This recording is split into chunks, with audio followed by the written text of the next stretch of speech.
Hi അസ്സലാമു അലൈക്കും welcome back. ഇന്നലെ വിശേഷം എല്ലാവർക്കും സുഖമല്ലേ? അൽഹംദുലില്ലാ എനിക്കും എൻ്റെ ഫാമിലിക്കും എല്ലാവർക്കും സുഖം തന്നെ. ഇന്നത് നമ്മുടെ നാടൻ സ്പെഷ്യൽ ആയിട്ടുള്ള ഒരു റെസിപ്പിയാണ്. സ്പെഷ്യൽ എന്നൊന്നും പറയാൻ പറ്റൂല, എല്ലാവരും ഉണ്ടാക്കുന്ന തന്നെയായിരിക്കും. നമ്മുടെ മീൻകറി തേങ്ങ അരച്ച മീൻകറിയാണ് കേട്ടോ. അപ്പൊ ഞാൻ വിചാരിച്ചു ഈ തേങ്ങ അരച്ച മീൻകറി ഒട്ടുമിക്ക എല്ലാവരും വീട്ടിലും ഉണ്ടാക്കുന്ന തന്നെയല്ലേ. പക്ഷെ എന്നാലും എൻ്റെ വീട്ടിൽ ഉണ്ടാക്കുന്ന ഒരു സ്പെഷ്യൽ റെസിപ്പി ഞാൻ നിങ്ങളുമായിട്ട് ഷെയർ ചെയ്യാന്ന് വിചാരിച്ചു. ഈ മീൻകറി എല്ലാം പല നാട്ടിലും പല രീതിയിലാണ് വെക്കുന്നതെന്നെല്ലാം അറിഞ്ഞിട്ടുണ്ട്. എന്നാലും ബേസിക് ആയിട്ട് നമ്മുടെ തലശ്ശേരി സ്റ്റൈലിൽ ഉണ്ടാക്കുന്നതും പിന്നെ അതുപോലെ തന്നെ വേറെ 2-3 വെറൈറ്റി കറികളും ഇൻഷാല്ലാ ഞാൻ ഉടനെ തന്നെ പോസ്റ്റ് ചെയ്യുന്നതായിരിക്കും. അപ്പോൾ എന്നാലും പെട്ടെന്ന് തന്നെ നമുക്ക് വീഡിയോയിലേക്ക് പോയാൽ ആദ്യം തന്നെ നമുക്ക് കറിക്ക് വേണ്ടിയിട്ടുള്ള അരപ്പ് തയ്യാറാക്കാം. നിങ്ങൾക്ക് എത്രയാണോ ഗ്രേവി വേണ്ട അതിനനുസരിച്ചിട്ട് തേങ്ങ കൂട്ടും കുറക്കും ചെയ്യാം. ഞാനിപ്പോൾ 1 കപ്പ് അളവിൽ തേങ്ങ എടുത്തിട്ടുണ്ട്. അതിലേക്ക് ഒരു 1/4 ടീസ്പൂൺ മഞ്ഞൾപ്പൊടി, ഇനി എരിവിന് ആവശ്യത്തിനുള്ള മുളക് പൊടി ഞാനിപ്പോൾ കാശ്മീരി മുളകും അതേപോലെ തന്നെ സാദാ മുളകും മിക്സ് ചെയ്തിട്ടാണ് ചേർക്കുന്നത്. അത് ഈ ഒരു മിക്സിയുടെ ജാറിലേക്ക് ഇട്ട് കൊടുക്കാം. ഇനി 1.5 ടീസ്പൂൺ അളവിൽ മല്ലിപ്പൊടി,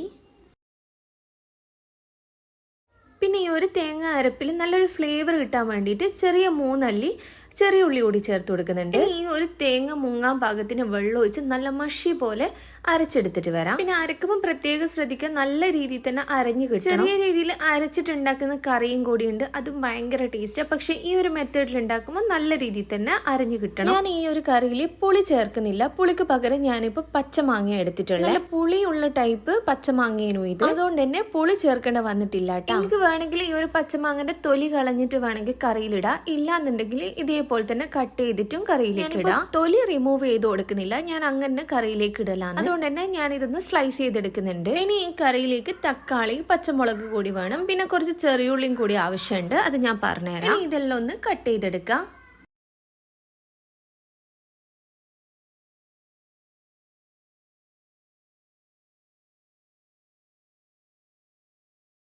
ഞാനിപ്പോൾ ഇതാ എല്ലാം ഇതേപോലെ കട്ട് ചെയ്തെടുത്തിട്ടുണ്ട്. ഇനി നമുക്കൊരു ചട്ടി വെച്ച് ചൂടാക്കാം. ഞാനിപ്പോൾ ഇതാ ഒരു മൺചട്ടി എടുത്തിട്ടുണ്ട്. മൺചട്ടിയിൽ കറി ഉണ്ടാക്കുമ്പോൾ ഭയങ്കര ടേസ്റ്റ് ആയിരിക്കും. നിങ്ങളെടുത്തില്ലേ മൺചട്ടി ഉണ്ട് എന്നുണ്ടെങ്കിലേ മൺചട്ടി വെച്ചിട്ട് തന്നെ കറി വെക്കാൻ ശ്രദ്ധിച്ചോ. കാരണം മൺചട്ടിയിൽ ഉണ്ടാക്കുന്ന കറിക്ക് നല്ലൊരു ഫ്ലേവറും നല്ലൊരു ടേസ്റ്റും ആയിരിക്കും.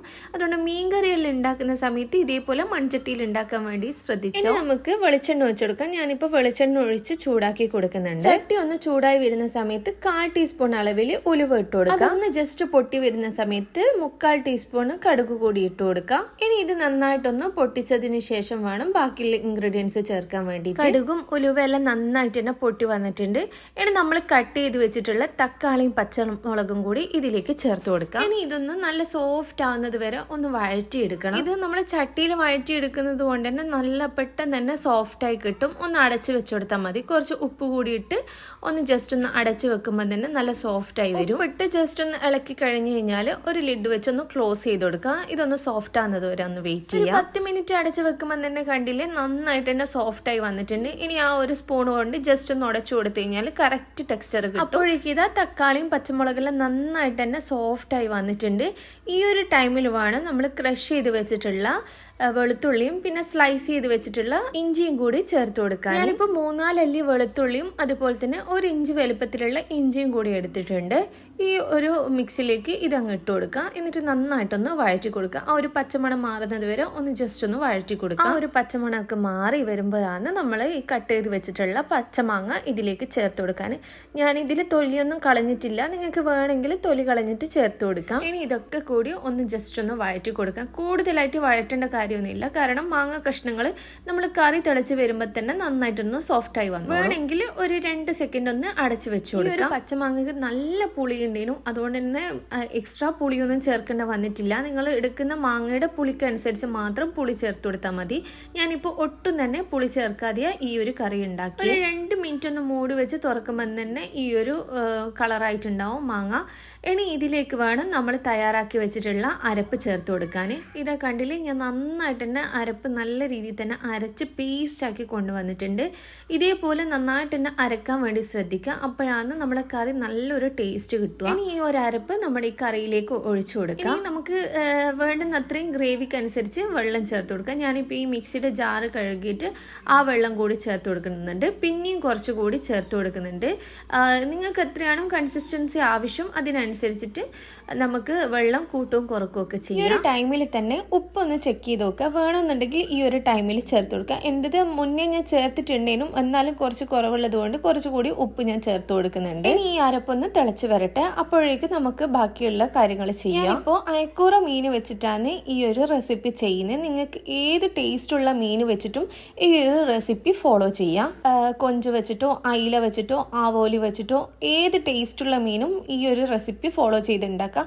മത്തിയൊക്കെ വെച്ച് കഴിഞ്ഞാൽ അടിപൊളി ടേസ്റ്റ് ആയിരിക്കും. അപ്പോഴേക്ക് നമ്മുടെ കറി നന്നായിട്ട് തിളച്ച് കുറുകി വന്നിട്ടുണ്ട്. ഞാൻ ഈ ഒരു കൺസിസ്റ്റൻസിയിലാണ് കറി ഉണ്ടാക്കിയെടുക്കുന്നത്. നിങ്ങൾക്ക് ഇതിലും ലൂസിലാണ് വേണ്ടെങ്കിൽ കുറച്ചുകൂടി വെള്ളം ചേർത്ത് കൊടുത്താൽ മതി.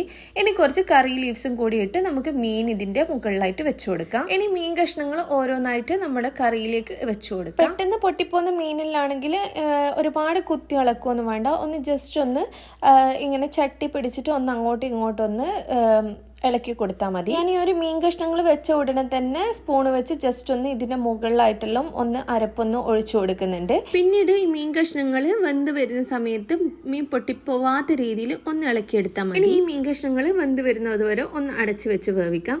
ഇപ്പം ഇത് ഏകദേശം നല്ല രീതിയിൽ മീൻ കഷ്ണങ്ങളെല്ലാം വെന്ത് വന്നിട്ടുണ്ട്. ഇനി ഇതൊന്ന് ഇളക്കി യോജിപ്പിച്ചു കൊടുക്കാം. അടിയിലൊന്നും പിടിക്കാണ്ട് ശ്രദ്ധിക്കണേ, കാരണം ഞാൻ കുറച്ച് കട്ടിയിലല്ലേ ഈ തേങ്ങ അരപ്പെടുത്തേ. അതുകൊണ്ട് തന്നെ ജസ്റ്റ് ഇതേപോലെ ഒന്ന് ചുറ്റിച്ച് എടുത്ത് നമുക്ക് വാങ്ങി വെക്കാം. ഇനി ഈ കറി നന്നായിട്ട് തന്നെ തിളച്ച് വെന്ത് വന്നിട്ടുണ്ട്. ഇനി നമുക്കിത് ഫ്ലെയിം ഓഫ് ചെയ്ത് അവിടെ മാറ്റി വെക്കാം. തന്നെ ഏകദേശം കറി റെഡിയായി. ഇനി വേണമെന്നുണ്ടെങ്കിൽ നിങ്ങൾക്ക് ഈ ഒരു സ്റ്റെപ്പ് കൂടി ഫോളോ ചെയ്യാം. അടിപൊളി ഫ്ലേവർ ആയിരിക്കും ഈ ഒരു സ്റ്റെപ്പ് കൂടി ഫോളോ ചെയ്യുവാണെങ്കിൽ. ഇത് ചെയ്യുന്നില്ല എന്നുണ്ടെങ്കിലും നല്ലൊരു ടേസ്റ്റും ഫ്ലേവറും തന്നെയാണ് ഈ ഒരു കറി. പക്ഷെ ഈ ഒരു സ്റ്റെപ്പും കൂടി ഫോളോ ചെയ്ത് കഴിഞ്ഞാൽ വേറെ ഒരു ടേസ്റ്റ് ആയിരിക്കും. ഞാനിപ്പോൾ ഒരു ചട്ടി വെച്ച് ചൂടാക്കി അതിലേക്ക് കുറച്ച് വെളിച്ചെണ്ണ ഒഴിച്ച് ഇതേപോലെ ചെറിയ ഉള്ളി ഞാൻ സ്ലൈസ് ചെയ്ത് തിന്നായിട്ട് സ്ലൈസ് ചെയ്ത് വെച്ചിട്ടുണ്ടെങ്കിൽ അത് ഇതേപോലെ നന്നായിട്ട് തന്നെ മൂപ്പിച്ചെടുക്കുക. നല്ല ഗോൾഡൻ ബ്രൗൺ കളർ ആവുന്നവരെ നന്നായിട്ട് തന്നെ മൂപ്പിച്ചെടുക്കുക. അപ്പോൾ കണ്ടില്ലേ, ഈ ഒരു സ്റ്റേജ് ആവുമ്പോൾ നിർത്തേണ്ട, കുറച്ചുകൂടി ബ്രൗൺ ആവണം. ആ ഒരു ടൈമിൽ വേണം നമുക്ക് ഈ ഒരു കറിയുടെ മുകളിലായിട്ട് ഇത് ഒഴിച്ചു കൊടുക്കാം. അപ്പോൾ ഇതാ നല്ല ബ്രൗൺ കളർ ആയിട്ടുണ്ട്. ഇനി ഈ കറിയുടെ മുകളിലായിട്ട് നമുക്കിതൊന്ന് ഒഴിച്ചു കൊടുക്കാം. ഇനി ഇതിന്റെ മുകളിലായിട്ട് ഒരു കറിവേപ്പില കൂടി വെച്ച് ജസ്റ്റ് ഒന്ന് മൂടി കൊടുക്കുക. അതിന്റെ ഒരു ഫ്ലേവർ എല്ലാം എല്ലായിടത്തും എത്തുന്നത് വരെ ഒരു 10 മിനിറ്റ് ഒന്ന് മൂടി വെക്കാം. ശേഷം നമുക്ക് സെർവ് ചെയ്ത് തുടങ്ങാം. ഈ കറിയിൽ സത്യം പറഞ്ഞു കഴിഞ്ഞാൽ പുട്ടിന്റെ കൂടിയും ചോറിന്റെ കൂടിയും അതേപോലെ തന്നെ ചപ്പാത്തി പൊറോട്ട എല്ലാത്തിനെയും കൂടിയും കോമ്പിനേഷൻ ആണ് കേട്ടോ. നിങ്ങൾ ഒരു പ്രാവശ്യം ഞാൻ ഈ പറഞ്ഞ രീതിയിൽ ഫോളോ ചെയ്ത് ഉണ്ടാക്കി നോക്ക്, എന്തായാലും ഇഷ്ടമാവും. ഞാനിപ്പോൾ ഈ കറി ചോറിന്റെ കൂടെ കോമ്പിനേഷൻ ആയിട്ട് എടുക്കുന്നത്. നിങ്ങൾക്ക് ഏത് ഐറ്റംസിന്റെ കൂടെ എടുക്കാൻ അടിപൊളി ടേസ്റ്റ് ആയിരിക്കും. ചോറും കറിയും പിന്നെ പപ്പടവും പിന്നെ ഒരു സ്പെഷ്യൽ ഐറ്റം കൂടി ഞാൻ ഇതിന്റെ കൂടെ എടുക്കുന്നുണ്ട്. അതിന്റെ റെസിപ്പി വേണമെങ്കിൽ കമന്റ് ചെയ്താ. സത്യം പറയാലോ അടിപൊളി ടേസ്റ്റ് ആണ് കേട്ടോ. മീനെല്ലാം കറക്റ്റ് പെർഫെക്റ്റ് കുക്കായിട്ട് അടിപൊളിയേനും നല്ലൊരു ഫ്ലേവർ ആയിരുന്നു ഈ കറിക്ക്. നിങ്ങൾ ഇങ്ങനെ ചെയ്തിട്ടില്ലെങ്കിൽ മസ്റ്റ് ആയിട്ടും ട്രൈ ചെയ്ത് നോക്കേണ്ട ഒരു കറിയാണിത്. പിന്നെ നിങ്ങൾ ഈ ഒരു കറിന്റെ ഫാനായി മാറും. പിന്നെ വേറൊരു ടിപ്പ് കൂടിയുണ്ട്, ഇത് തലേന്ന് ഉണ്ടാക്കി പിറ്റേന്ന് എടുക്കുവാണെങ്കിൽ ഇതിലും ടേസ്റ്റ് ആയിരിക്കും, നല്ലൊരു ഫ്ലേവർ ആയിരിക്കും ഈ കറിക്ക്. അപ്പൊ ഇൻഷാല്ലാ നിങ്ങൾ ഉണ്ടാക്കിയിട്ട് നിങ്ങളുടെ ഫീഡ്ബാക്സ് കമന്റ്സിലൂടെ അറിയിക്കും. അപ്പൊ നിങ്ങൾക്ക് എന്റെ റെസിപ്പീസ് ഇഷ്ടമാകുന്നുണ്ടെന്നുണ്ടെങ്കിൽ ലൈക്ക് ചെയ്യുക, സബ്സ്ക്രൈബ് ചെയ്യുക, കമന്റ് ചെയ്യുക, ഷെയർ ചെയ്യുക. അപ്പൊ ഇൻഷാല്ലാ പുതിയ പുതിയ റെസിപ്പീസും വ്ളോഗ്സ് എല്ലാം ആയിട്ട് വീണ്ടും കാണുന്നവരെയും ബൈ. അസ്സലാമു അലൈക്കും. Thank you all.